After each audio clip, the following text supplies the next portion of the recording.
I've known Dr. Christopher Duntsch for nearly 40 years. My son Jerry and Chris were lifelong friends. They became friends in grade school. Chris was like a second son to me.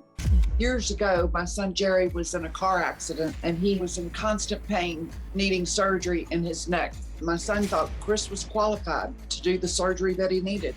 Chris had described it to me as, I will perform the surgery, he'll go home, I'll prop a few pillows around him and he'll be fine.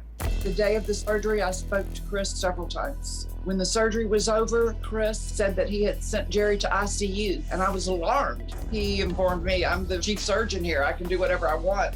My world turned upside down. I thought something is terribly wrong. When I got to the hospital, within minutes, Jerry flatlined. I knew Jerry was paralyzed, quadriplegic, that he would not be moving again. Jerry said, Mom, Chris has done an 8-ball of cocaine before he performed my surgery. I saw Chris, he was trying to explain things to me and it did not make sense. I hired an attorney to make sure that Chris was not allowed to be around him. I demanded that Chris be given a drug test. I sent a letter to the medical board. I have never spoken to Chris again. From that moment on, Jerry's and my life was never the same. When Chris went to jail, my heart was broken. Chris does not deserve this. Chris is sick, mentally ill. About a year ago, Jerry had a stroke. A month ago, Jerry ended up back on life support.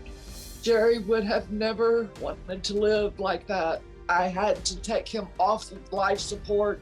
Jerry's been gone for about 3 weeks. I know he's free. I feel like I've lost Chris and Jerry both.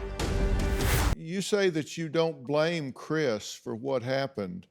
Tell me how you reasoned through that. All of this was, Chris didn't want to be a doctor. He wanted to be a scientist. And his teachers knew this. He went on through medical school.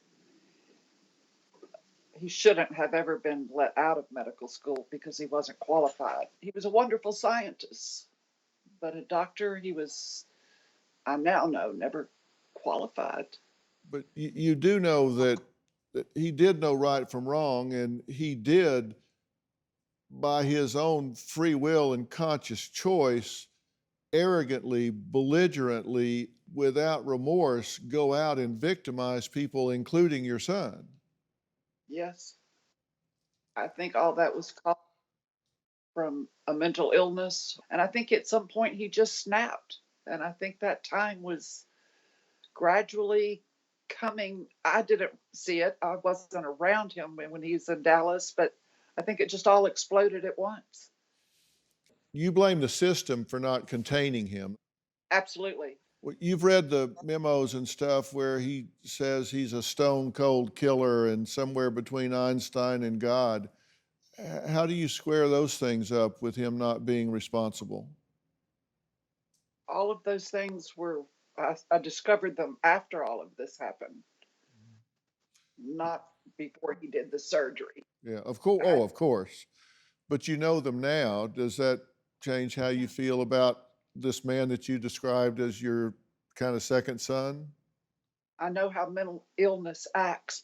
Well, and I think you're right about the mental illness part of this. I mean, you said your question for me was he a psychopath? And my answer to that is undoubtedly.